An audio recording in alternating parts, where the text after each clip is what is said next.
বদল হয় সময়ের, বদল হয় জীবনের রঙের, বদল হয় মানুষের।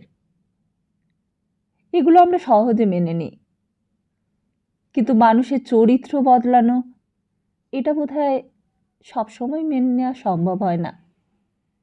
আমাদের সমাজের কিছু মানুষের চরিত্র সময়ের সাথে বদল হয়, সময় সুযোগ বুঝে তাদের চরিত্র বদল হয়। এই যেমনভাবে বদল হয়েছে নির্মল পালিতের চরিত্র, সময় সুযোগ বুঝে নির্মল পালিতের মতো লোকেরা তাদের নিজেদের চরিত্র বদলে ফেলে।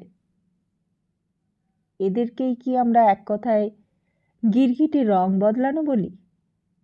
কে জানে, হয়তো তাই। নমস্কার, আমরা শুনছি বিমল মিত্রের লেখা উপন্যাস কড়ি দিয়ে কিনলামের দ্বিতীয় খণ্ড।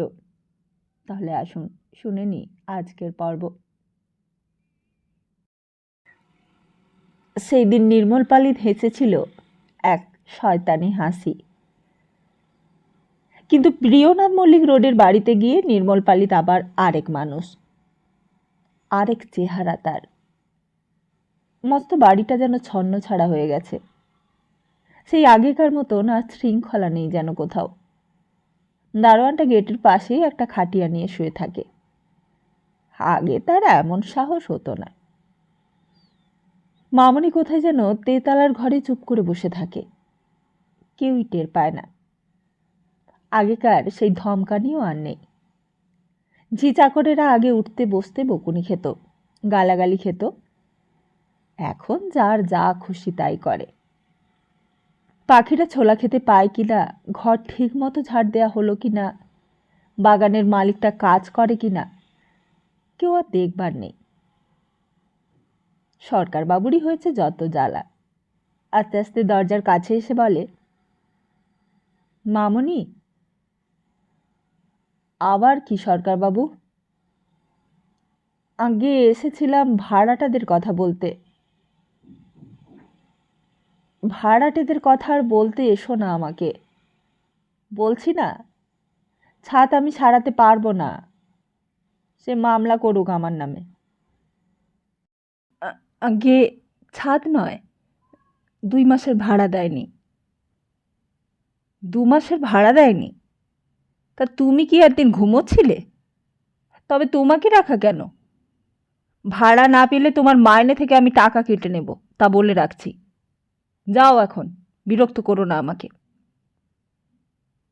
সরকারবাবু খানিকক্ষণ দাঁড়িয়ে রইল, তারপর একটু থেমে বললে, আর একটা কথা। আবার কি কথা? আর কোনো কথা আমি শুনতে চাই না। আগে ভাড়াটা আদায় করে নিয়ে এসো, তবে কথা শুনবো। যাও এখন সামনে থেকে। এখন আমার কথা শুনবার সময় নেই। সরকারবাবুরা তার আবার সাহস হয় না। কোনো কাজকর্ম যদি হবার জো আছে। কি যে হয়েছে ঘোষবাড়িতে। আগে মামুনি সব দেখত, সব শুনতো, বকুনি দিত, গালাগালিও দিত। সে যেন অনেক ভালো ছিল এর চেয়ে। কাজ করে সুখ ছিল তখন। ভাড়ার ঘরে ভূতির মা যা খুশি তাই করে, কেউ কিছুই বলবার নেই। ঠাকুর যত ইচ্ছে তেল ঘি খরচ করে। বাতাসের মা ঘুমোয় বেলা পর্যন্ত। শম্ভু সে যে আড্ডা দিতে বেরোয় তার আর ফেরবার নাম নেই। সমস্ত বাড়িটাই যেন ভূতের বাড়ি হয়ে গেছে এই কয়দিনের মধ্যেই। ওদিকে সনাতনবাবু বিছানায় শুয়ে মাথার যন্ত্রণায় কাতর হয়ে ছটফট করে। বলেন, মা, মা গো। মামনির কানে যায় মাঝে মাঝে কথাগুলো। তারপর শম্ভুকে দেখলেই বলেন, দরজাটা বন্ধ করে দে তো আমার, বন্ধ করে দে। শম্ভু দরজা বন্ধ করে দেয়। দাদাবাবুর গলার শব্দটাও যেন বিষ লাগে মামনির কানে। সনাতনবাবুর ঘরে গিয়ে শম্ভু বলেন, ডাক্তারবাবুকে ডাকবো একবার দাদাবাবু? শম্ভুর গলার শব্দ পেয়ে সনাতনবাবু চুপ করে যান। বলেন, 1 গ্লাস জল দিতে পারো শম্ভু? শম্ভু জল এনে দেয় তাড়াতাড়ি। বলে, জল তেষ্টা পেয়েছে? তা বলেননি কেন আমাকে দাদাবাবু? আমি তো এখানেই আছি। তারপর শম্ভু আবার জিজ্ঞেস করে, ডাক্তারবাবুকে একবার খবর দেব? সনাতনবাবু বুঝতে পারেন না তবুও। খবর দিবি?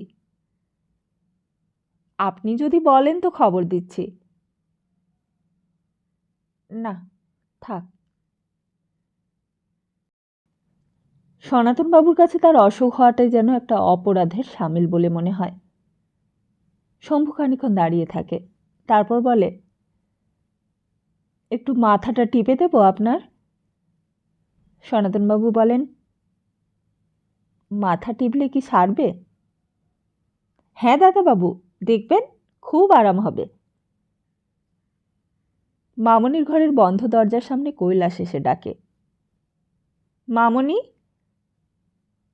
আবার কি? আবার বিরক্ত করতে এলি?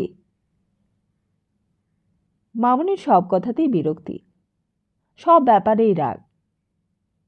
অথচ মামনি ছাড়া এই সংসারের কোন কাজটা কোনোদিন হয়েছে তা কেউ জানে না। তবু যতক্ষণ মামনি আছে ততক্ষণ তাকে জিজ্ঞেস করতেই হবে, হুকুম তামিল করতে হবে। উকিলবাবু এসেছেন নিচে, আপনাকে ডাকছেন। মামনি বলেন, তা সেই কথাটা বলবি তো আমাকে। বলেই তাড়াতাড়ি নিচে আসেন। নির্মল পালিত বসেই ছিল বৈঠকখানায়। মামনি ঢুকেই বললেন, কি হলো বাবা, সব তৈরি? নির্মল পালিত বললে, হ্যাঁ মামনি, সব তৈরি করে এনেছি, এখন আপনি একটা সই করলেই হয়। তারপর ব্যাগটা খুলে কাগজটা বার করতে করতে বললে, বুঝলেন মামনি, আপনি যা বলেছিলেন তাই ঠিক। কিসের ঠিক? আপনার ডটার ইন লর কথা বলছি। আপনি যা করেছেন ভালোই করেছেন। আমি ভেবেছিলুম আপনিই রং, কিন্তু দেখলুম আপনার ডটার ইন লরই দোষ আসলে। আমায় টাকা দিতে এলো, বুঝলেন? আমাকে বলে কি না 6,000 টাকা দেব, আপনি মামলা করবেন না। মামনি অবাক হয়ে গেলেন, বললেন, তুমি হতভাগীর কাছে গেছিলে নাকি? নির্মল পালিত বললে, গিয়েছিলুম বলেই তো বলছি। ভাবলুম, আহা, তারই বা কী দোষ, যদি মিটিয়ে ফেলতে পারি ব্যাপারটা। কিন্তু দেখলুম এটা মেটবার নয় মামনি। বললে কি জানেন? তুমি আর তার কথা আমায় বলো না বাবা, তার নাম শুনতেও আমার ঘেন্না হয়। আমারও ঘেন্না হলো মামনি তার কথা শুনে। দেখলুম তোফা আরামে রয়েছেন তিনি, কোনো দুঃখ নেই। বললাম, হাজব্যান্ডের অসুখ, তাতে কোনো ভ্রুক্ষেপই নেই। বড় হোপলেস হয়ে গেলাম সব দেখে শুনে। শেষে বললাম মামলার কথাখানা। তা শুনে কি করলে জানেন? আমার হাতে টাকা গুঁজে দিলে, 6,000 টাকা। বললে মামলাটা করবেন না, তাতে তার বদনাম হবে, স্ক্যান্ডাল হবে। তুমি টাকা নিলে? আগে কি যে বলেন আপনি, আমি কি আর সেই রকম লোক? আমি আপনারও ব্রিফ নেব, তারও ব্রিফ নেব, আসামি ফরেয়াদি দুই পক্ষের টাকা খাবো? আমার বাবা আমাকে শিখিয়ে গেছেন, make money your god, it will plug you like the devil, জানেন? মামনি বললেন, ওসব কথা ছাড়ো বাবা, ও কথা শুনলেও আমার গা ঘিন ঘিন করে। নির্মল পালিত বললে, তা তো করবেই, আমি বার এট ল, আমারই তাই বলে গা ঘিন ঘিন করছে, আর আপনি? মামনি বাধা দিয়ে বললেন, তা আমার আসল কাজের কি করলে তাই বলো। নির্মল কাগজগুলো সামনে এগিয়ে দিয়ে বললে, এই যে এই উইল তৈরি করেছি, আর এই হলো মামলার নথি। ও তো হচ্ছে, কিন্তু বাড়ি বিক্রির কি করলে? সেও বাটি ঠিক করে ফেলেছি, এই দেখুন ডিড। মামনি বললে, ও ডিড ফিড আমি কী বা বুঝবো বলো, ইংরেজি আমি কিছু বুঝি না। তা মুখেই বলো না কি করলে, কত দর পেলে? নির্মল পালিত বললে, বেল প্রফিটেবল দর পেয়েছি মামনি, দুটো বাড়ি 20,000। 20,000? কিন্তু আমার কেনা দর যে 60,000 বাবা। 60,000 দিয়ে তোমার বাবাই আমাকে যে কিনে দিয়েছিলেন 3 তলা বাড়ি, দুখানা মিলিয়ে খান 30 ঘর। নির্মল পালিত বললে, কিন্তু সময়টা কীরকম সেটা তো ভাবুন। আপনি যখন কিনেছিলেন তখন বাড়ির দর ছিল, এখন কি কেউ বাড়ি কেনে? আর কেনবার টাইম নাকি এটা? এখন সব মারোয়ারিরা পর্যন্ত বাড়ি বিক্রি করে দিচ্ছে, আপনি তো এখন তবুও 20,000 টাকা পাচ্ছেন, এরপর যে খদ্দেরই আর পাবেন না। আর যুদ্ধের মধ্যে যদি একদিন কলকাতায় জাপানিদের বোমা পড়ে, তখন আপনার বাড়ি কি আর থাকবে ভাবছেন? তখন তো আবার আমাকেই দোষ দেবেন। তারপর কাগজটা বাড়িয়ে দিয়ে বললে, নিন, এই কাগজটাতে 3টে সই করে দিন, আমি আপনার সব কাজ হাসিল করে দিচ্ছি, এই দেখুন না। মামনি কলমটা নিয়ে সই করলেন। নয়ন রঞ্জিনী দাসী। 1, 2, 3টে সই। আর হঠাৎই পাশের বারান্দার দিকে নজর পড়তেই ডাকলেন, কে কে ওখানে? মামনি যেন মনে হলো বারান্দা দিয়ে কে যেন নিঃশব্দে ভেতরে চলে গেল। কে কে গেল রে ওদিকে, কে? নির্মল পালিত বললে, কই, কেউ তো যায়নি ওদিকে মামনি। মামনি বললেন, মনে হলো যেন কে গেল ওইদিকে। তারপর ডাকলেন, শম্ভু, শম্ভু কোথায় গেলি? কৈলাস, কৈলাস কোথায়? কৈলাস আসতেই মামনি বললেন, এক্ষুনি ওইদিকে কে গেল রে? কৈলাস বললে, বৌদিমণি। বৌদিমণি? মামনি লাফিয়ে উঠলেন, বললেন, কোথায় গেল বৌদিমণি? কোন দিকে? ওপরে? কৈলাস বললে, দাদাবাবুর ঘরে। দাদাবাবুর ঘরে? আমাকে না বলে ভেতরে চলে গেল? তোরা সব মরে গেছিলি নাকি? চল দেখি কোথায় গেল। বলা নেই কওয়া নেই, একেবারে হন হন করে বাড়ির ভেতরে ঢুকে গেল। কিন্তু ততক্ষণে সতী একেবারে সনাতনবাবুর ঘরের ভেতর ঢুকে পড়েছে। শম্ভু পাশে বসে সনাতনবাবুর মাথা টিপে দিচ্ছিল। সতী গিয়ে দাঁড়াতে শম্ভু অবাক হয়ে চেয়ে রইল সতীর মুখের দিকে। কেমন আছো তুমি? সনাতনবাবু এই পাশ ফিরে চেয়ে দেখলেন, বললেন, ও, তুমি এসেছ? সতী এগিয়ে গিয়ে মাথার কাছে বসল, বললে, খুব কষ্ট হচ্ছে তোমার? হঠাৎ অসুখ হলো যে? সনাতনবাবু বললেন, মাথাটাই বড্ড ব্যথা লাগছে। তুমি বসো, ভালো করে এখানে সরে বসো। তুমি এখান থেকে চলো, এইখানে থাকলে তোমার অসুখ সারবে না। কোথায় যাব? সতী বললে, কেন? আমার কাছে? আমার কাছে যেতে তোমার আপত্তি আছে? হঠাৎই পেছনে পায়ের শব্দ হলো। শাশুড়ি এসে ঘরের দরজায় দাঁড়িয়ে চিৎকার করে উঠলেন, এই বাড়িতে আবার ঢুকলে কেন শুনি? কাকে বলে ঢুকেছো ভেতরে? কে তোমায় ঢুকতে দিয়েছে? সতী পেছন ফিরেও তাকালো না, আর এই কথার জবাবও দিল না। তেমনভাবেই সনাতনবাবুর মাথায় হাত বুলোতে লাগলো, বললে, তুমি যদি আমার সঙ্গে যাও, আমি তোমাকে সঙ্গে করে নিয়ে যেতে পারি। যাবে? বলি, কথার উত্তর দিচ্ছ না যে বড়। সতী এতক্ষণে মুখ ফেরালো, বললে,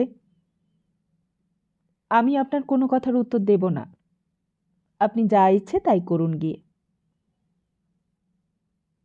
শাশুড়ি এবার ঘরের ভেতর ঢুকে পড়লেন, বললেন, বলি, এটা কি তোমার বাপের বাড়ি পেয়েছো? ভেবেছোটা কি তুমি? সতী বললে, যা বলবার আপনি বাইরে গিয়ে বলুন, রুগীর ঘরে চেঁচাবেন না। শাশুড়ি আর থাকতে পারলেন না, বললেন, রোগীর ওপর তোমার যে বড় টান দেখছি, এতদিন এই টান কোথায় ছিল শুনি? তখন তো ঘরে হুড়কো এঁটে বাতারকে বের করে দিতে, তখন তো এত আঠা দেখিনি। এখন যে দেখছি একবারে আদরে টইটম্বুর। সনাতনবাবুর মুখ দিয়ে একটা যন্ত্রণাকাতর শব্দ বের হলো। আহ, মা গো। সতী বললে, আপনি যান এখান থেকে, যান। আমাকে যা বলবেন পরে বাইরে গিয়ে বলবেন। হঠাৎই শাশুড়ি উত্তেজিত হয়ে উঠলেন, বললেন, তুমি কার সঙ্গে কথা বলছো জানো? জানো এক্ষুনি দারোয়ান ডেকে গলা ধাক্কা দিয়ে তোমাকে আমি বের করে দিতে পারি।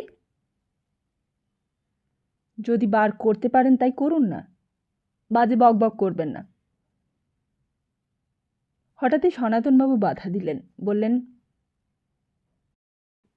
তুমি কেন গোলমাল করছো সতী? তুমি এলে কেন? তুমি চলে যাও না এখান থেকে। সতী হঠাৎ সনাতনবাবুর মুখ থেকে এই কথা শুনে থমকে গেল, বললে, তুমি কি বলছো? হ্যাঁ, তুমি চলে যাও। কেন এলে তুমি?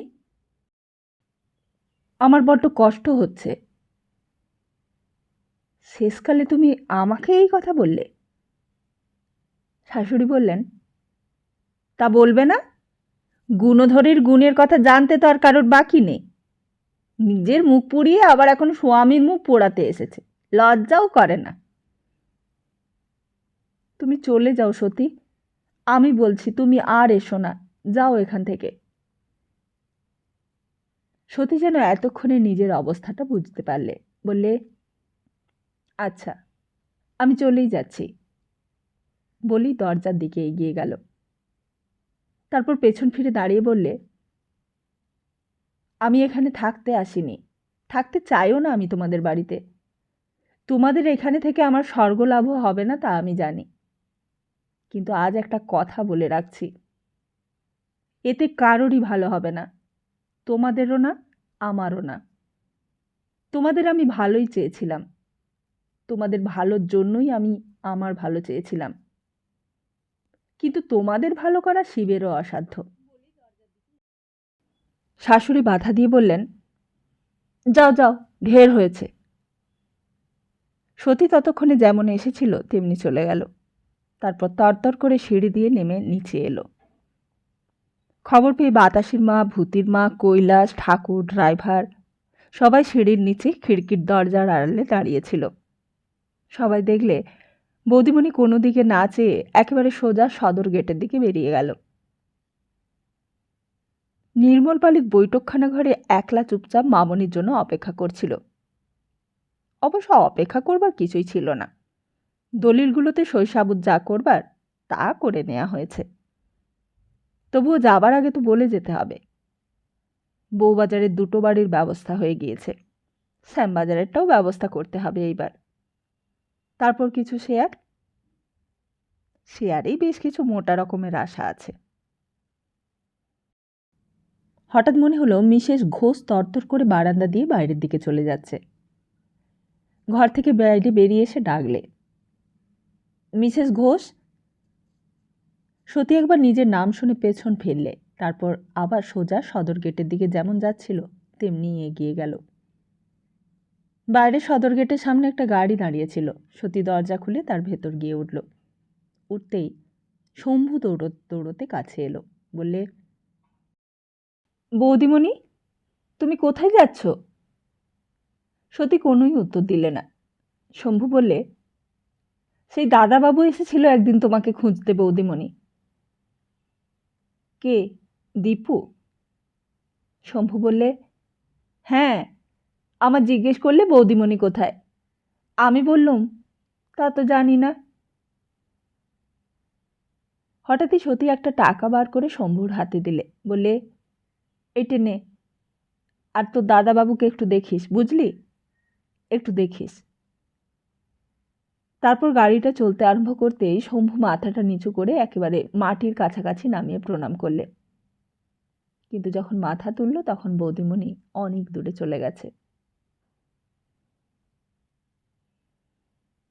নির্মল পালিত নিজের বাড়ির চেম্বারে কাগজপত্রগুলো গুছিয়ে উঠল। বললে, ঠিক আছে, তাহলে ওই কথাই রইল। দীপঙ্কর বললে, কিন্তু এরকম করে কতদিন চলবে?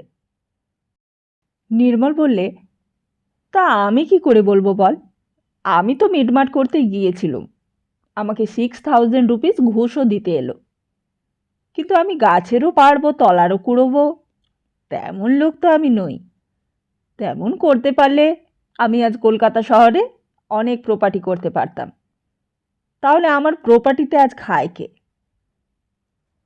দীপঙ্কর উঠল। নির্মল পালিত বললে, ও কিছু ভাবিস নে, যা হবার তা হবেই। একবার যখন বিষ ঢুকেছে তখন আর কেউ রোধ করতে পারবে না। মিসেস ঘোষ ঠিকই বলেছে, ও শিবেরও অসাধ্য। দেখা যাক আমি কতদূর কি করতে পারি। রাস্তায় এসেও দীপঙ্কর হাজরা রোডের মোড়ে খানিকক্ষণ উদ্দেশ্যহীনভাবে চুপ করে দাঁড়িয়ে রইল। মনে হলো পৃথিবীটা যেন থেমে গেছে। এখন কোথায় যাবে সে? কার কাছে গেলে মনটা শান্ত হবে? এতখানি বোঝা দীপঙ্করের মাথার ওপর, তার বোঝা নামিয়ে নেবে কে? হঠাৎই প্রাণমথবাবুর কথা মনে পড়ল। এমন করে সর্বস্ব দিয়ে কে দেশকে ভালোবাসতে পেরেছে, কে মানুষকে ভালোবাসতে পেরেছে প্রাণমথবাবুর মতো? যেমন প্রাণমথবাবু তেমনই প্রাণমথবাবুর স্ত্রী। যখন বৈঠকখানা ঘরে সবাই এসে জোটে, প্রাণমথবাবুর পাশে মাসিমাও চুপ করে বসে থাকেন। প্রাণমথবাবুর মতো তিনিও জেলে গেছেন সারা জীবন। কিরণের মাকে মাস কাবারির টাকা দেবার পর আরেকদিন প্রাণমথবাবুর বাড়ি গিয়েছিল দীপঙ্কর। সেই দিন বৈঠকখানায় কেউই ছিল না, একলাই বসেছিলেন। দীপঙ্কর গিয়ে প্রণাম করেছিল, তবে অন্য দিনের মতো হাসি মুখে অভ্যর্থনা করেননি প্রাণমথবাবু সেই দিন। কেমন আছে দীপঙ্কর, মার কি হয়েছিল শেষকালে, এইসব কথা জিজ্ঞেস করেছিলেন। একসময় বলেছিলেন, জানো বাবা, এ হলো বাংলাদেশ। এ বিহার নয়, গুজরাট নয়, মাদ্রাজও নয়। এদেশে যে জন্মেছে তাকে লড়াই করে বাঁচতে হয়েছে। লোকে বলছে সুভাষ নাকি সাধু হয়ে গেছে, কিন্তু তাকে তো আমি জানি, সে কি পালাবার ছেলে? সাধু হলে সে অনেক আগেই সাধু হয়ে যেত। তারপর কিছুক্ষণ চুপ করে থেকে আবার বলেছিলেন, দেখো বাবা দীপু, গাছপালা যত সহজে গাছপালা, মানুষ তত সহজে মানুষ নয়। এই মাদ্রাজ কি বিহারের কথাই ধরো না। রাজগোপালচারীরা মাদ্রাজে যত সহজে রাজগোপালচারী হয়েছে, রাজেন্দ্র প্রসাদ বিহারে যত সহজে রাজেন্দ্র প্রসাদ হয়েছে, সুভাষ কি বাংলাদেশে তত সহজে সুভাষ হতে পেরেছে, না দেশবন্ধু হতে পেরেছে? যেন অনেক দুঃখ পেয়ে কথাগুলো বলেছিলেন প্রাণমথবাবু।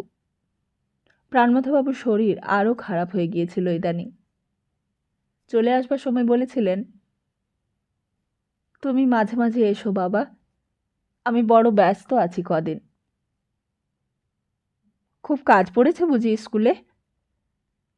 স্কুলে নয়, ইলেকশন। আমাদের কংগ্রেসের ইলেকশন নিয়ে খুব খাটছি কয়দিন ধরে। দেশবন্ধুর নিজের হাতে গড়া কংগ্রেস, আমরা গোড়া থেকেই আছি, তাই যার তার ওপর ভার ছেড়ে দিতে ভয় করে বাবা। দীপঙ্কর সামনে একটা ট্যাক্সি ডেকে নিয়ে উঠল। প্রাণমথবাবুকে এখন বিরক্ত করা উচিত নয়। ট্যাক্সিওয়ালা জিজ্ঞেস করলে, কোথায় যেতে হবে হুজুর? ডালহৌসি স্কোয়ার। ডালহৌসি স্কোয়ারে বার্মা ইভাকুজ অফিস হয়েছে, সেইখানে গেলে ভুবনেশ্বর বাবুর খবরটা হয়তো পাওয়া যেতে পারে। বিকেল হয়ে এসেছে, আর একটু পরেই হয়তো অফিস বন্ধ হয়ে যাবে। অফিসে সাইনবোর্ড ছিল, চাপরাশিও দাঁড়িয়েছিল সামনে। আপিসের সামনেও খুব ভিড়। প্রচুর লোক বর্মার আত্মীয় স্বজনের খবর নেবার জন্য ভিড় করেছে সামনে। দীপঙ্করও আর সকলের মতো একটা ফর্ম চেয়ে নিলে, তারপর নাম ঠিকানা ভর্তি করে এগিয়ে দিলে। ভেতরের ক্লার্কটা ফর্ম নিয়ে একবার পড়ে দেখলে। দীপঙ্কর জিজ্ঞেস করলে, কতদিন পর পাওয়া যাবে? ক্লার্কটা বললে, আপনি 1 সপ্তাহ পর একবার আসবেন। অত দেরি হবে? ক্লার্কটা বললে, এ কি আর 2টো লোকের ব্যাপার স্যার? লক্ষ লক্ষ লোক, সকলে ট্রেস করা কি আর অত সহজ? পেছনে তখন অনেক লোক দাঁড়িয়ে আছে। সকলকে কাটিয়ে দীপঙ্কর বাইরে বেরিয়ে এলো। সমস্ত পৃথিবীর মুখোমুখি হয়ে দাঁড়ালো যেন দীপঙ্কর। এত সকাল সকাল বাড়ি গিয়ে কার সঙ্গে কথা বলবে? কে আছে বাড়িতে? সেই সন্তোষ কাকা আর সন্তোষ কাকার মেয়ে। সন্তোষ কাকার মেয়ে সেই দিনকার সেই ঘটনার পর যেন আরো জোড়ো সড়ো হয়ে গেছে। সন্তোষ কাকা মেয়েকে বলে, ও দরকার নেই তোর খিরি, তোর কিসের দায়? তোকে বিয়েও করবে না, কিছুই করবে না। তুই কেন খাটতে যাবি গতর দিয়ে? গতর কি অতই সস্তা? তারপর রোয়াকের ওপর বসে মুড়ি চিবোতে চিবোতে বলে, কি যে দুর্মতি হয়েছিল আমার! কেন যে রসুলপুর থেকে এসেছিলাম সুখের দেশ ছেড়ে! ভীমরতি হয়েছিল রে খিরি, ভীমরতি হয়েছিল আমার। তারপর আবার মুড়ি চিবোয় আপন মনে, বলে, আর একটু গুড় আছে রে খিরি, আর একটু গুড় দিবি মা? খিরি একবেলা গুড় ফেলে দিয়ে যায় বাটির মধ্যে। সন্তোষ কাকা হাঁ হাঁ করে ওঠে, বলে, এ কি করলি? গুড় চাইলুম বলে এতখানি গুড় দিয়ে দিলি তাই বলে? তাহলে দে, দে আর 2টো মুড়ি দে। দেখিস আবার যেন বেশি করে দিয়ে ফেলিস নে, তাহলে আবার গুড় দিতে হবে। সেদিন দীপঙ্কর যখন বাড়ি ফিরল তখন বেশ অন্ধকার হয়ে গেছে। আস্তে আস্তে পা দুটোকে টেনে নিয়ে বাড়ির দরজার কাছে আসতেই পেছনে একটা ট্যাক্সির শব্দ হলো। ট্যাক্সিওয়ালা গাড়ি থেকে নেমে দীপঙ্করকে দেখে জিজ্ঞেস করলে, দীপঙ্কর বাবুর বাড়ি কোনটা? দীপঙ্কর অবাক হয়ে গেল। ট্যাক্সি করে এত রাত্রে কে আসবে তার বাড়িতে? বললে, আমারই নাম দীপঙ্কর বাবু।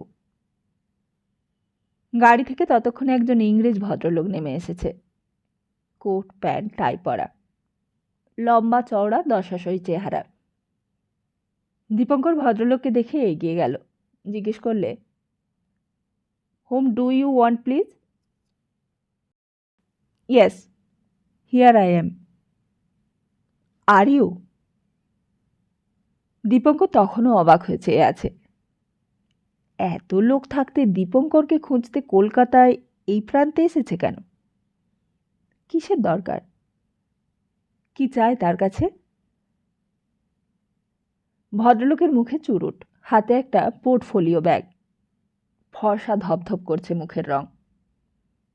সাহেবটা একেবারে দীপঙ্করের মুখের কাছে মুখ এনে চাপা গলায় বললে, আই এম কিরণ। কিরণ? একেবারে চিৎকার করে লাফিয়ে উঠতে যাচ্ছিল দীপঙ্কর, কিন্তু কিরণ তার আগেই মুখে আঙুল চাপা দিয়েছে। চুপ! মনে আছে সেই 1941 সালের 22শে জুনের কথা? হঠাৎই সকালবেলা পৃথিবীর সব মানুষ একসঙ্গে ঘুম থেকে উঠে জানতে পারল জার্মানির আর্মি বলা নেই কওয়া নেই হুড়মুড় করে ঢুকে পড়েছে একেবারে সোভিয়েত রাশিয়ার বুকের ভেতর। বাল্টিক থেকে ব্ল্যাক সি পর্যন্ত সমস্ত এরিয়া জুড়ে জার্মান আর্মি তছনছ করে দিয়েছে রাশিয়ার defence line. Finland, Hungary, Bulgaria, Romania সবাই আছে হিটলারের সঙ্গে। একদিন ক্রফোর্ড সাহেব ডেকেছিল দীপঙ্করকে। দীপঙ্কর গিয়ে বসল সামনে। বড় গম্ভীর মানুষ ক্রফোর্ড সাহেব। রেলের অফিসের কাজ নিয়ে কখনো তাড়াহুড়ো করবার মানুষ নয়। মানুষটা বড় ধীর স্থির। কোয়ার্টার থেকে এসে চুপ করে সারা দিন কাজ করে যায়, আবার ঠিক অফিস থেকে চলে যায় নিজের সময় মতো। কফর সাহেব একটু হাসল। সাধারণত গোফের আড়ালে হাসতে সাহেবকে কখনো কেউ দেখেনি। জিজ্ঞেস করলে, Sen, are you afraid? Dipankar একটু অবাক হয়ে গিয়েছিল প্রশ্নটা শুনে। বললে, কেন স্যার? এই কথা কেন জিজ্ঞেস করছেন? স্যারের হাতে ফাইলটা ছিল। হাতের ফাইলটা দেখিয়ে বললে, এই ফাইলটা দেখেছ? শুনছি হোল ক্যালকাটার লোক নাকি অ্যাফ্রেড হয়ে উঠেছে। সত্যি, কলকাতায় তখন শহর ছেড়ে বাইরে চলে যাবার হিড়িক পড়ে গেছে। কেউ মধুপুর, কেউ গিরিটি, কেউ বা গ্রামের বাড়িতে গিয়ে উঠেছে। জাপানের সঙ্গে রাশিয়ার আগেই নন অ্যাগ্রেশন প্যাক্ট হয়ে গিয়েছিল। কলকাতার হাতের কাছে তখন এগিয়ে এসেছে ওয়ার। পার্ল হারবারের লড়াইয়ের পর জাপান আর একদিনও দেরি করেনি। একদমে নিয়ে নিয়েছে Philippine, Singapore, Dutch, East Indies. কলকাতার পাশে বর্মা তখন টলমল করছে। দীপঙ্কর বললে, আমি তা জানি স্যার। তুমি তোমার ফ্যামিলি পাঠিয়ে দিয়েছো নাকি বাইরে? ক্রফোর্ড সাহেব জানতই না যে দীপঙ্করের ফ্যামিলি বলতে কেউ নেই, অথচ ফ্যামিলি না থাকলেও যে দীপঙ্করের কত আত্মীয় স্বজন আছে তা কি করে বোঝাবে সাহেবকে? সাহেব হয়তো সেসব বুঝতেও পারবে না। তোমার কি মনে হয় Sen, we will lose the war? আমরা যুদ্ধে হেরে যাব? দীপঙ্কর ক্রফোর্ড সাহেবের মুখের দিকে চেয়ে দেখলে। যে মুখে কোনো কিছুর রেখাই পড়ে না, সেই মুখে যেন ভয়ের রেখা ফুটে উঠেছে। উদ্বিগ্ন চার্চিল যেন চুরুট টানতেও ভুলে গেছে। হাওড়া স্টেশনে, শিয়ালদা স্টেশনে রোজ স্পেশাল ট্রেনের ব্যবস্থা করতে হচ্ছে। আর শুধু ক্রফোর্ড সাহেবই বা কেন? সমস্ত আপিসসুদ্ধ লোক ব্যতিব্যস্ত হয়ে উঠেছে। সমস্ত কলকাতায় যেন ব্যস্ত হয়ে উঠেছে। যাদের বাড়ি ভাড়ার ওপর আয়, তাদের আয় কমে যাচ্ছে। বিক্রি হয়ে যাচ্ছে অনেক বাড়ি। দরও সস্তা হয়ে যাচ্ছে সম্পত্তির। প্রিয়নাথ মল্লিক রোডের বাড়ির মালিক নয়নরঞ্জিনী দাসী তাই একে একে সব বাড়ি বিক্রি করে লিকুইড ক্যাশ করে রাখছে ব্যাংকে, ফিক্সড ডিপোজিট। দীপঙ্করের নিজের জীবনের মতোই যেন সমস্ত পৃথিবীতে ভূমিকম্প শুরু হয়েছিল। হঠাৎই সেই সময় দেখা কিরণের সঙ্গে। কিরণ একধারে টেনে নিয়ে এলো দীপঙ্করকে। বলে, কেউ জানে না আমি এখানে। আমার নামে ডিফেন্স অব ইন্ডিয়া অ্যাক্টের ওয়ারেন্ট ঘুরছে। কিন্তু তুই এই সময় এলি কি করে? কিরণ বললে, সাবমেরিনে। দীপঙ্কর জিজ্ঞেস করলে, কোথায় আছিস? হোটেলে। সবাই জানে আমি ইউরোপিয়ান, কিন্তু আর হোটেলে থাকাটা চলবে না। অলরেডি সাসপেক্ট করতে আরম্ভ করেছে সবাই। এই জিনিসটা তোর কাছে রাখতে এলুম, এটা রেখে দিবি? খুব সাবধানে রাখতে হবে কিন্তু। একটা কাগজে মোড়া ছিল বান্ডিল। দীপঙ্কর হাতে নিয়ে বললে, কি এটা? তা জানতে চাসনি তুই? যা বলছি করবি কিনা বল। আবার 2-3 দিন পর আমি নিয়ে যাব। দীপঙ্করের হঠাৎ মার কথাটা মনে পড়ে গেল। বললে, অবজেকশনেবল কিছু আছে নাকি? তাহলে দে, রাখবার দরকার নেই। এই বলে বান্ডিলটা আবার টেনে নিয়ে কিরণ চলে যাচ্ছিল। দীপঙ্কর তাড়াতাড়ি বললে, দে না, আমি কি বলেছি রাখবো না? আমি তাহলে চলি। কিন্তু কিরণ বললে, আর দেরি করবার সময় নেই, ট্যাক্সিওয়ালাটা সন্দেহ করছে। কিন্তু তোর মার সঙ্গে দেখা হয়েছে? কিরণ ততক্ষণে ট্যাক্সিতে উঠে পড়েছে। উঠতেই ট্যাক্সিটা স্টার্ট দিলে। দীপঙ্কর আবার জিজ্ঞেস করলে, তোর মার সঙ্গে দেখা করেছিস? ততক্ষণে ট্যাক্সিটা হু হু করে চলে গেছে অনেক দূরে। দীপঙ্কর হাঁ করে কিছুক্ষণ দাঁড়িয়ে রইল সেইখানেই। তার মনে হলো যেন আবার বয়সটা কমে গেল তার। আবার সেই তারা দুজনে লাইব্রেরি করবে, আবার তারা সেই ঈশ্বর গাঙ্গুলি লেনের জীবন ফিরে পাবে। আবার যেন কিরণের বাবা বেঁচে উঠবে, দীপঙ্করের মাও ফিরে আসবে। আবার সেই অঘোর দাদু বিন্তিদি, আবার সেই পুরনো ছোটবেলায় যেন ফিরে যেতে ইচ্ছে করতে লাগলো দীপঙ্করের। সেই অন্ধকার রোয়াকের ওপর অনেকক্ষণ চুপ করে দাঁড়িয়ে রইল দীপঙ্কর। কিরণের ট্যাক্সিটা চলে গেছে। স্টেশন রোডের রাস্তার গ্যাসের আলোগুলো অন্ধকারে মুখ ঢেকে ঠায় দাঁড়িয়ে। বড় নিরিবিলি, বড় নিঃসঙ্গ অন্ধকার। বহু যুগ পরে যেন দীপঙ্কর এক মুহূর্তের মধ্যে পৃথিবীর পরিক্রমা করে এলো। এ কি করলে কিরণ? এক মুহূর্তে এ কি রূপান্তর ঘটিয়ে দিল তার জীবনে? সেইখানে সেই রোয়াকের ওপর দাঁড়াতেই তার মনে হলো বড্ড দেরি হয়ে গেল। কিরণকে ধরে রাখলেই ভালো হতো, কিরণকে তার মার কাছে পৌঁছে দিলেই ভালো হতো। কেন যেতে দিলে কিরণকে? আর যদি কিরণ না আসে, আর যদি দেখা না হয়, আর যদি ধরা পড়ে যায়, ধরা পড়ে গিয়ে যদি জেল হয়, ফাঁসি হয়। দাদাবাবু! টপ করে হাতের বান্ডিলটা দীপঙ্কর নিজের অজ্ঞাতেই লুকিয়ে ফেলেছে। কাশি দীপঙ্করকে এই অবস্থায় দেখে কেমন যেন অবাক হয়ে গেল। অনেকদিন থেকেই কাশি সব লক্ষ্য করছিল। কোথায় যেন কি একটা বিপর্যয় ঘটছে। মার মারা যাবার পর থেকেই দাদাবাবু কেমন যেন অন্যরকম হয়ে গেছে। একদিন সকালে সবার আগে উঠে ঘুম থেকে ছাদে গিয়ে বেড়ায়। অনেক রাত্রে বাড়ি আসে, অনেক রাত্রে ঘুমোতে যায়, আর কখন যে ঘুম থেকে উঠে কেউ টের পায় না। কাশি একা একা সব লক্ষ্য করে, একা একা দেখে। একদিন সকাল সকাল বাড়ি ফিরে দীপঙ্কর ইজি চেয়ারটা গা এলিয়ে দিয়ে চুপ করে বসে থাকে। সমস্ত শরীর ক্লান্তিতে আচ্ছন্ন হয়ে থাকে। পাশ দিয়ে কাশি গেলেই ডাকে, বলে, কাশি। কাশি কাছে আসে, বলে, কিছু বলছিলেন আমাকে? দীপঙ্কর জিজ্ঞেস করে, কাজ করছিলি? কাশি বলে, না। আপনাকে খেতে দেব? না। তারপর কি যেন বলতে গিয়েও বলতে পারে না দীপঙ্কর। বলতে যেন দ্বিধা হয়, যেন বেঁধে যায় গলায়। কেমন করে বলতে হবে সেটাই যেন ভেবে নিয়ে মনে মনে।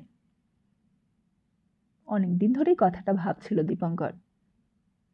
অনেক দেখলে দীপঙ্কর নিজের জীবনে, অনেক দেখেছে। সেই ঈশ্বর গাঙ্গুলি লেন থেকে শুরু করে অনেক পথ পরিক্রমা করে এসেছে, অনেক মৃত্যু অতিক্রম করেছে, অনেক জীবন অতিবাহিত করেছে।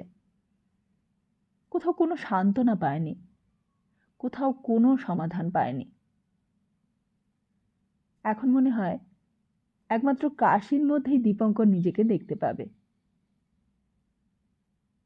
দীপঙ্কর জিজ্ঞেস করলে, হ্যাঁ রে, তুই লেখাপড়া করবি? লেখাপড়া? লেখাপড়ার কথা কখনোই কল্পনা করেনি কাশি। লেখাপড়া করলে মানুষ হতে পারবি, লেখাপড়া করলেই তবে মানুষ মানুষ হতে পারে। লেখাপড়া করলে অন্তত বুঝতে পারবি পৃথিবীতে কে কীরকম মানুষ, কোনটা ভালো কোনটা মন্দ। কাশি বললে, কখন লেখাপড়া করব? কেন? আমি অফিস থেকে ফিরে এসে তোকে পড়াবো। একটু খালি মন দিস, তাহলেই খুব শিগগির বুঝতে পারবি। তারপর যদি চাস তোকে আমি আমাদের অফিসে চাকরি করিয়ে দেব। চিরকালই কি এমন করে পরের বাড়িতে চাকরের কাজ করবি তুই? চিরকালই কি বাসন মাজবি, ঘর ঝাড় দিবি? তাহলে কে বাসন মাজবে, কে ঘর ঝাড় দেবে তখন? দীপঙ্কর বললে, সে দুটো কাজই করবি, লেখাপড়া করলে কি সংসারের কাজ করা যায় না? তারপর অনেকক্ষণ ধরে অনেক কথা বলে যায় দীপঙ্কর। কাশি কিছুই বুঝতে পারে না। দীপঙ্কর যেন নিজের সঙ্গে কথা বলছে, নিজের কাছেই জবাবদিহি করছে, যেন আত্মবিশ্লেষণ করছে আপন মনে। একদিন সমস্ত পৃথিবী থেকে অন্যায় অত্যাচার উঠে যাবে। একদিন মানুষ সমস্ত কলুষ থেকে মুক্ত হবে। কাশি এসব বুঝতে পারে না। দীপঙ্কর বলে, কাল তোর জন্য একটা প্রথম ভাগ কিনে আনবো, তুই পড়বি, বুঝলি? রাত্রে খাওয়া দাওয়ার পর শুতে গিয়ে কি মনে হলো, বিছানা থেকে আবার উঠল দীপঙ্কর।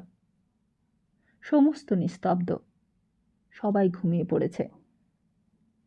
অনেক দূর থেকে কোথায় যেন কামানের শব্দ হচ্ছে, তারই প্রতিধ্বনি এখানে এই কলকাতা শহরে এসে যেন পৌঁছল। কত লোক প্রাণ দিচ্ছে, কত লোক নিঃসন্তান হচ্ছে, কত লোক নিরাশ্রয় হচ্ছে। এখানে কলকাতা শহরে বসে তা যেন কল্পনাই করা যায় না। মস্কো আর লেনিনগ্রাডের দিকে এগিয়ে চলেছে জার্মানি, আর এইদিকে জাপান এগিয়ে আসছে বর্মার পথ ধরে। বর্মার পরেই কলকাতা। ক্রফোর্ড সাহেব ভয় পেয়েছে, রেলের অফিসের সমস্ত লোক ভয় পেয়েছে। ওরা ডিফেন্স অফ ইন্ডিয়ার ইউনিটে নাম লিখিয়েছে। যে ক্লার্ক 50 টাকা মাইনে পাচ্ছে, এই ইউনিটে নাম লেখালে পাবে আরও 50 টাকা। দিল্লি বোর্ড থেকে চিঠি এসেছে, যার খুশি সেই নাম লেখাতে পারবে। খাকি বুশকোট, খাকি প্যান্ট, খাকি ক্যাপ, সমস্ত আপিসশুদ্ধ লোক মিলিটারিতে নাম লিখিয়েছে। ক্রফোর্ড সাহেব সেদিন ডেকেছিল, বললে, তুমি নাম লেখাওনি সেন?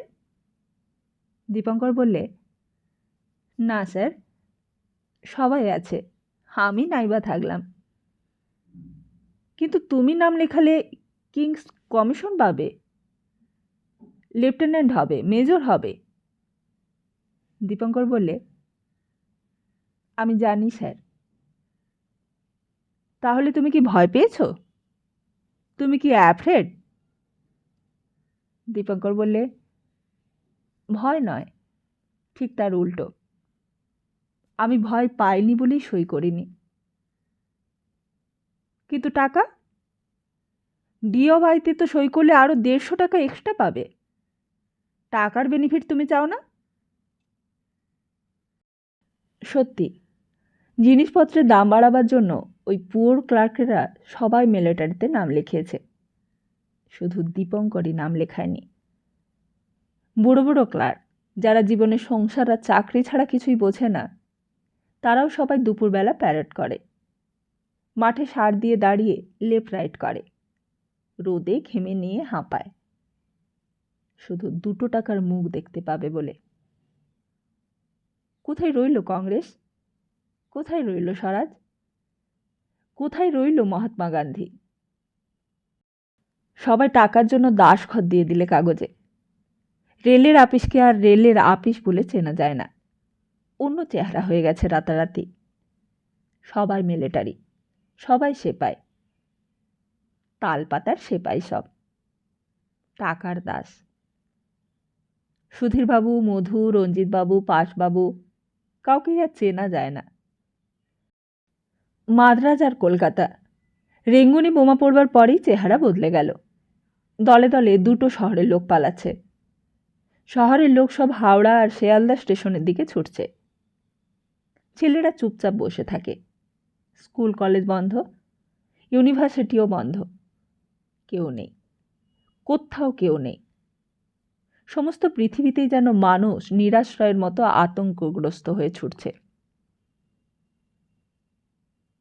তাহলে তুমি কি ভিক্টরি চাও না?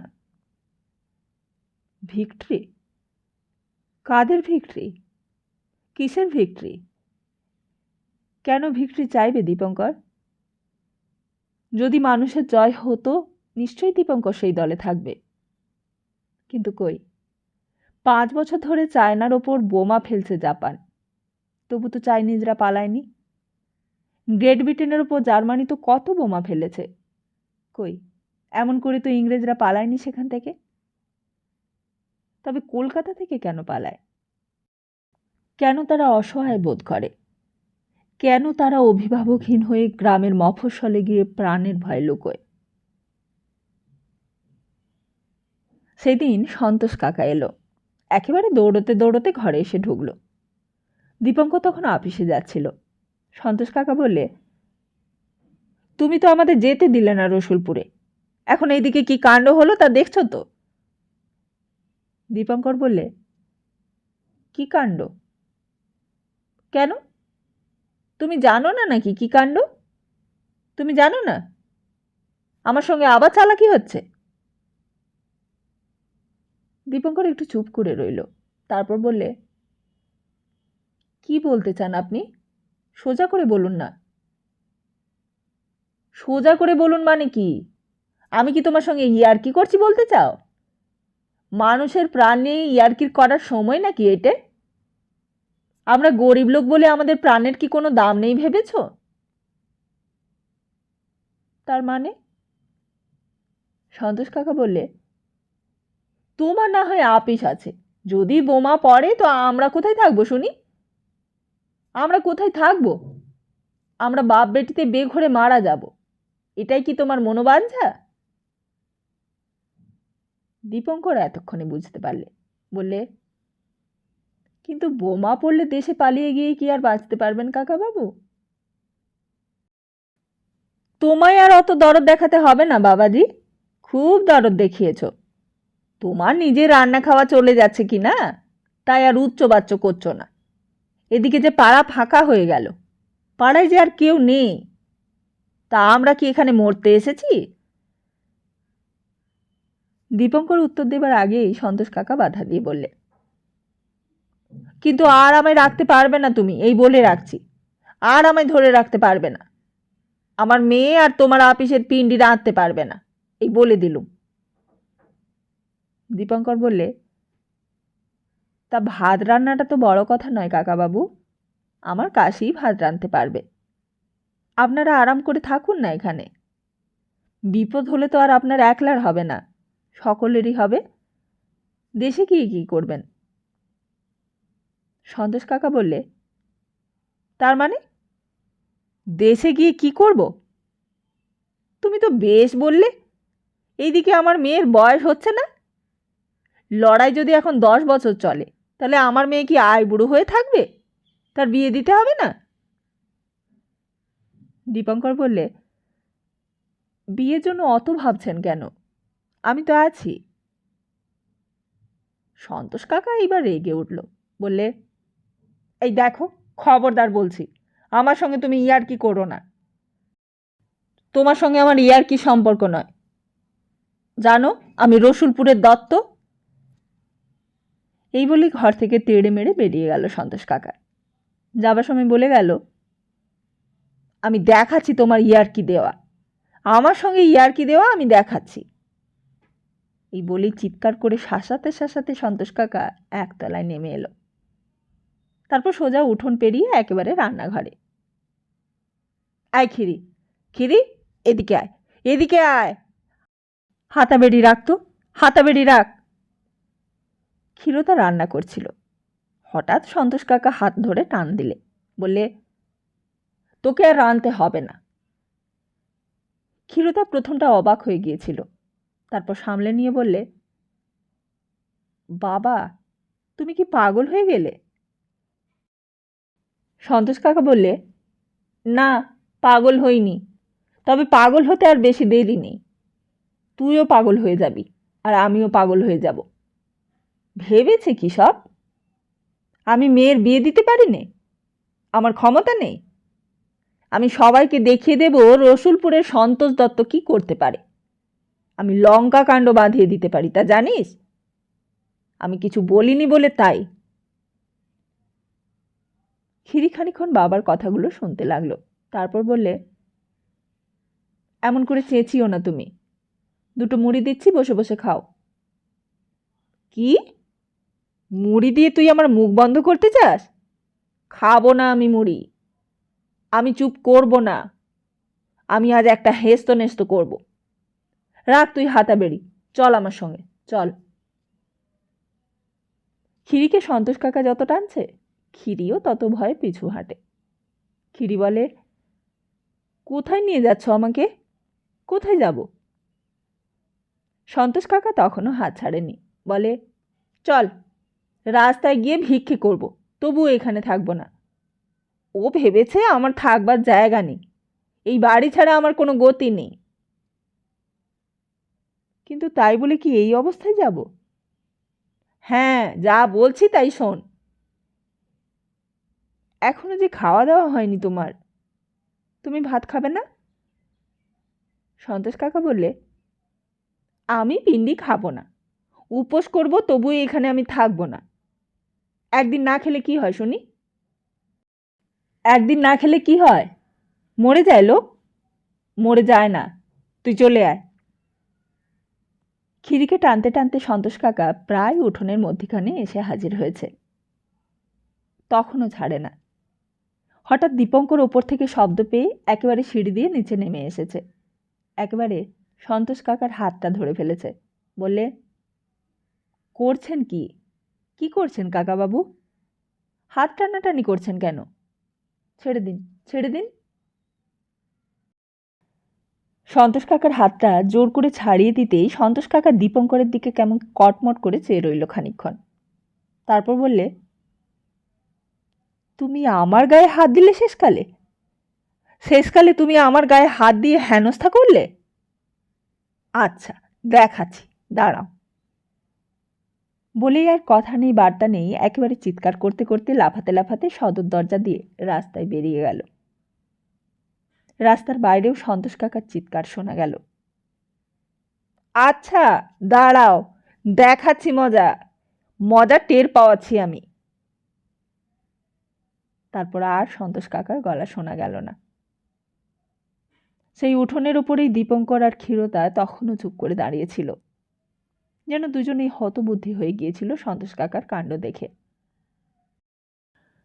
দীপঙ্কর ক্ষীরতার দিকে মুখ ফিরিয়ে বললে, তুমি কিছু ভেবো না, কাকাবাবু খিদে পেলেই বাড়ি ফিরে আসবেন, তুমি ভেবো না কিছু। খিদে পেলেই যে সন্তোষ কাকা বাড়ি ফিরে আসবে তা ক্ষীরতাও জানত, কিন্তু এও জানত যে তার খেয়ালি বাবা খেয়ালের ঝোঁকে সারাদিন উপোস করেও কাটিয়ে দিতে পারে। ক্ষীরতা তার বাবাকে ভালো করেই চিনে নিয়েছিল তার এই ছোট জীবন পরিধির মধ্যে। বাবা যেমন খেতে পটু, তেমন না খেতেও পটু। সে খবর বাইরের কেউ না জানুক, ক্ষীরতা জানত। জানত যে বাবা যখন রাগ করে সে বড় কঠিন রাগ। তখন সে রাগে বিশ্ব ব্রহ্মাণ্ড পুড়িয়ে নিঃশেষ করে ফেলতে পারে। আবার যখন ভালোবাসে তখন সেই ভালোবাসা বুঝি কখনো অমন করে পরকে আপন করে নিতে জানে না। আরও জানত বাবা গ্রামের লোক বটে, কিন্তু গ্রামেও বুঝি অমন লোক দুটো পাওয়া যায় না। তাই গ্রামেও বাবা টিকতে পারেনি, শহরেও টিকতে পারল না। তারপর একসময় আরও বেলা হলো, বাবা এলো না। দীপঙ্কর আপিসে চলে গেল খেয়ে দিয়ে। রান্নাঘরের পাট চুকিয়ে কাশিও খেয়ে নিলে।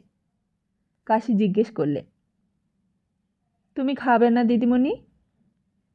ক্ষীরতা বললে, না। কাশি বললে, কাকাবাবুকে একবার খুঁজতে বেরোবো? ক্ষীরতা বললে, একবার তুমি যেতে পারলে ভালো হতো, বুড়ো মানুষ তো। কোথায় দেখব? কোন দিকে যেতে পারেন? ক্ষীরতা বললে, আমি কি কোনোদিনও বাইরে বেরিয়েছি এখানে যে বলবো? কোথায় আর যাবে, কাছেই হয়তো কোথাও আছে, দেখো না বাইরে গিয়ে। কাশি বেরোলো। ক্ষীরতা জানালা ধরে দাঁড়িয়ে রইল রাস্তার দিকে চেয়ে। রাস্তাটা নিঝুম হয়ে আছে। দুপুরের কলকাতা শহর। কয়েক মাস হলো রাস্তাটা আরও যেন নিঝুম হয়ে গেছে। গলিটার ওই ধারে একটা নর্দমা, তার ওই পাশে বেশি দূর আর নজর চলে না। একটা বাড়ির আড়ালে রাস্তার কোথায় গিয়ে ট্রামের রাস্তা ঠেকেছে। কিছুই জানে না ক্ষীরদা, শুধু কর্কশ ঘর ঘর আওয়াজ কানে আসে। দু একটা বাড়ির ঝিচাকর এই ধার থেকে ও ধারে যায়। পাশের বাড়ির একটা বুড়ি ঝি যাচ্ছিল। ক্ষীরদা আস্তে আস্তে ডাকলে, বললে, ও মেয়ে, শুনছ? কি মা? কাছে এলো বুড়িটা। ক্ষীরোদা বললে, তুমি কোন দিকে গিয়েছিলে গা? আমার বাবাকে দেখেছ? বুড়ি ঝিটা অবাক হয়ে তাকালো, বললে, তোমার বাবা? তা কই দেখিনি তো মা, কোথায় গেছে? বুড়ি ঝিটা আরও দুই একটা কথা বলে নিজের কাজে চলে গেল। ক্ষীরোদা গড়াতে মাথা ঠেকিয়ে যত দূর দৃষ্টি যায় তত দূর দেখতে লাগলো। ঝাঁ ঝাঁ করছে রোদ, কাঠ ফেটে যাচ্ছে রোদের ঝাঁঝে। আরেকজন যেন কে আসছিল।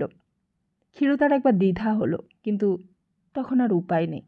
বললে, হ্যাঁ গো, একজন বুড়ো মানুষকে দেখেছো তুমি? বুড়ো মানুষ? কিরকম বুড়ো মানুষ?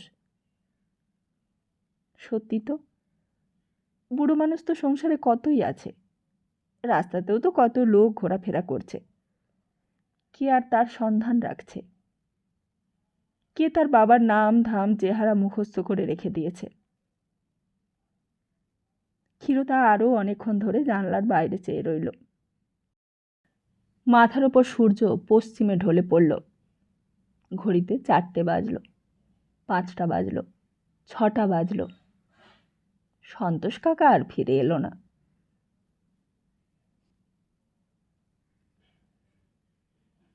লক্ষ্মীদি সেদিন সকালবেলায় ঘুম থেকে উঠেছে। সকাল থেকেই তার বড় তাড়া।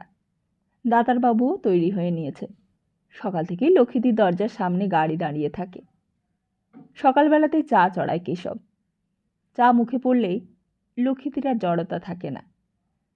আগের রাত্রে দেরি করে ঘুমোলেও চায়ের একটা অদ্ভুত ক্ষমতা আছে। বিছানা শুয়ে শুয়ে লক্ষ্মীদি এপাশ ওপাশ করে। দাতারবাবু সেজে গুজে ঘরে এসে বলে, কি হলো, এখনো ওঠোনি? লক্ষ্মীদি বললে, কটা বাজলো? 5টা। এখনো যে চা দিলে না কেশব? দাতারবাবু চিৎকার করে ডাকে, কেশব, কেশব, শিগগির চা দাও। খানিক পরে সুধাংশু এসে হাজির হয়। সুধাংশু সকাল সকাল উঠেছে আজ, উঠেই চলে এসেছে। বললে, মিসেস দাতার, এত দেরি যে আপনার? লক্ষ্মীদি বললে, কালকে তুমি বড্ড বেশি খাইয়ে দিয়েছিলে সুধাংশু। কেশব ততক্ষণে চা দিয়ে গেছে। চায়ের কাপে একটু চুমুক দিতে সমস্ত জড়তা কেটে গেল শরীরের। তাড়াতাড়ি উঠে পড়ল। বললে, তুমি বসো সুধাংশু, একটু আমি তৈরি হয়ে আসছি। দাতারবাবু তৈরি হয়েই বসেছিল। সুধাংশু বললে, 7টায় প্লেন আসবে, এখনো তো টাইম আছে। দাতারবাবু বললে, আমার সেই ভোর 4টেতেই ঘুম ভেঙে গেছে সুধাংশু বাবু, আমি অনেকক্ষণ আগের থেকেই তৈরি। আজকাল কেমন আছেন আপনি মিস্টার দাতার? দাতারবাবু বললে, এখন আর কোনো কষ্ট হয় না। আগে মাথাটা কেমন করতো, আজকাল তাও সেরে গেছে। সুধাংশু বললে, তবুও ওষুধটা এখনো খেয়ে যান, ওষুধটা ছাড়বেন না।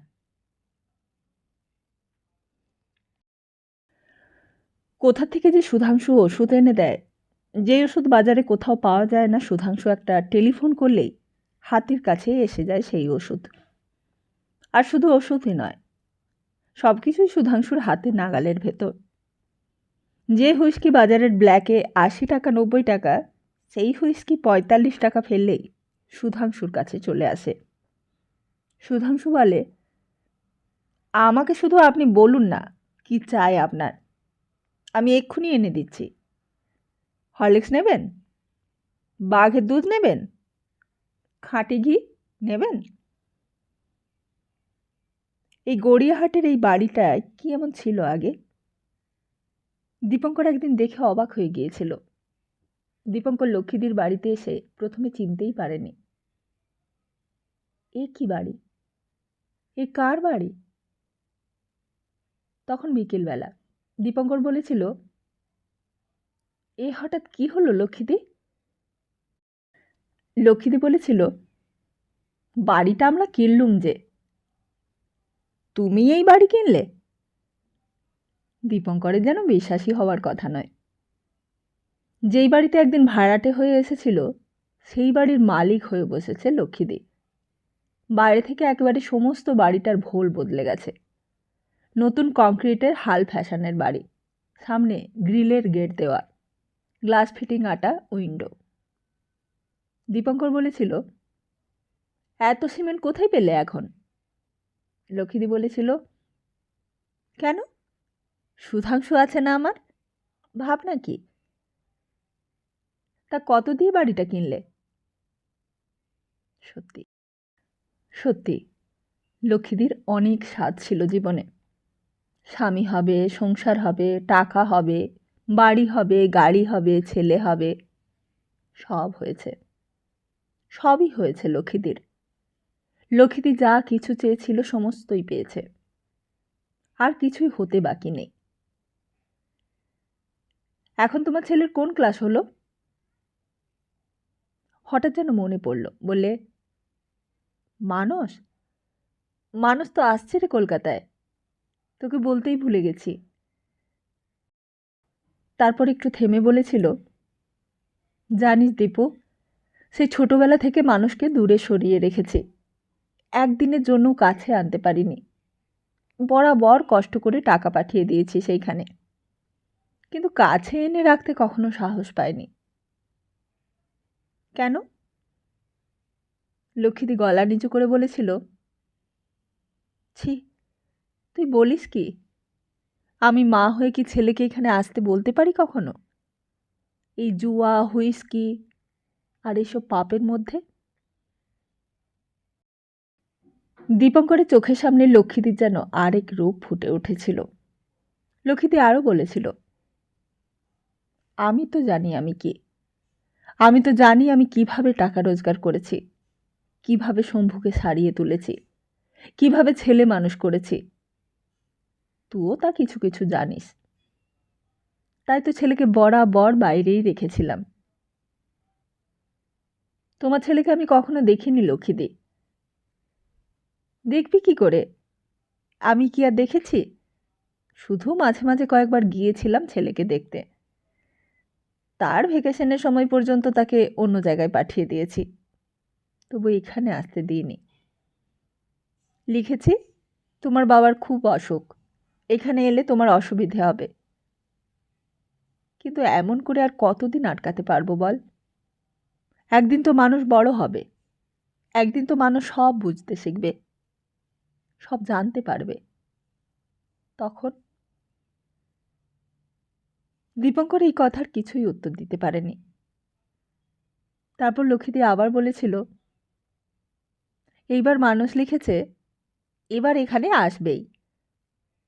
দীপঙ্কর বলেছিল, তা এখন তো তোমার সব হয়েছে, গাড়ি হয়েছে, বাড়ি হয়েছে, এখন দাতারবাবুকে দিয়ে কোনো আবার বিজনেস করাও না, আবার একটা ব্যবসা ফাঁদো না, সেই আগেকার মতো অর্ডার সাপ্লাইয়ের ব্যবসা। লক্ষ্মীদি বলেছিল, এখন তো শম্ভু ব্যবসা করছে, এখন তো শম্ভুর নামে কন্ট্যাক্ট দিচ্ছে সুধাংশু, আসলে এই সবই তো সুধাংশুর দেওয়া, কিন্তু নামটা তো শম্ভুর। তারপর হঠাৎ দেওয়ালের একটা ছবির দিকে দেখিয়ে বলেছিল, ওই দেখ, ওইটা মানুষের ছবি। দেওয়ালের গায়ে ফ্রেমে আটা ফটোগ্রাফ ঝুলছিল। দীপঙ্কর সেই দিকে চেয়ে দেখলে, কি আশ্চর্য, এমন চমৎকার ছেলে লক্ষ্মীদির, কি চমৎকার বড় বড় চোখ, চোখও যেন কথা বলতে পারে, ছবিখানা না দেখলে যেন বোঝা যায় না। সুধাংশু বলছিল মানুষকে ওখান থেকেই লন্ডনে পাঠিয়ে দিতে, ওই অক্সফোর্ড কিংবা কেমব্রিজে, ওখানে গিয়েই কোথাও পড়ুক। দীপঙ্কর বলেছিল, কিন্তু তুমি কি থাকতে পারবে ছেলেকে অত দূরে পাঠিয়ে দিয়ে? না পারলেও তো পারতে হবে, এতদিনই বা পারছি কি করে? তাহলে? কিন্তু মানুষ শুনবে না, আমাকে চিঠি লিখেছে, কলকাতায় এবার সে আসবেই, এখানে বাড়িতে আমার কাছে থাকবে। দীপঙ্কর জিজ্ঞেস করেছিল, কবে আসবে? এই মার্চের শেষে। এই সেই মার্চের শেষ। সকাল 7টার প্লেনে আসছে মানুষ। লক্ষ্মীদি, দাতারবাবু, সুধাংশু সবাই তৈরি। সবাই আজ আনতে যাবে। লক্ষ্মীদি তৈরি হয়ে এলো।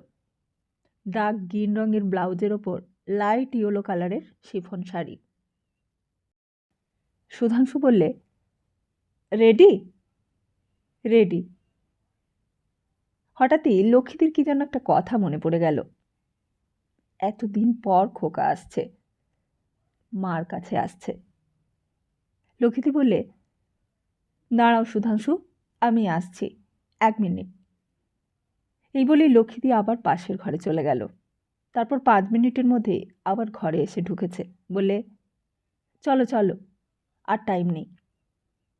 এই বলে নিজের রিস্ট ওয়াচটা একবার দেখে নিলে। সুধাংশু তখন যেন সামনে ভূত দেখছে। দাতারবাবুও অবাক হয়ে গেছে। সুধাংশু বললে, এ কি, শাড়িটা বদলে এলেন যে মিসেস দাতার? মিসেস দাতারের সত্যি তখন অন্যরকম চেহারা। 5 মিনিটের মধ্যে শাড়ি, ব্লাউজ সব বদলে এসেছে। সেই ডার্ক গ্রিন ব্লাউজ আর লাইট ইয়েলো শাড়ির বদলে পরে এসেছে একটা সাদা পপলিনের ব্লাউজ আর শান্তিপুরি তাঁতের শাড়ি। সুধাংশু বললে, এটা কি করলেন মিসেস দাতার? সেই শাড়িটা বদলে এলেন কেন? রঙিন শাড়িতেই তো আপনাকে বেশি মানায়। লক্ষ্মীদি বললে, ছি, আমার লজ্জা করছিল বড্ড। সুধাংশু তবুও বুঝতে পারলে না। বললে, কেন? লক্ষ্মীদি বললে, না না সুধাংশু, ছেলেকে আনতে অত সাজগোজ করতে যেন কেমন লজ্জা করছিল। কেন, কি হয়েছে তাতে? লক্ষ্মীদি বললে, না সুধাংশু, আমি যে তার মা।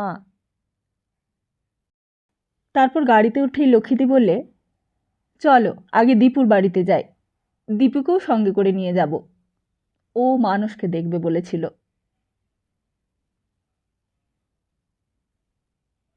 তাহলে আজকের মতো এখানেই শেষ করি। খুব তাড়াতাড়ি আসছি আগামী পর্ব নিয়ে।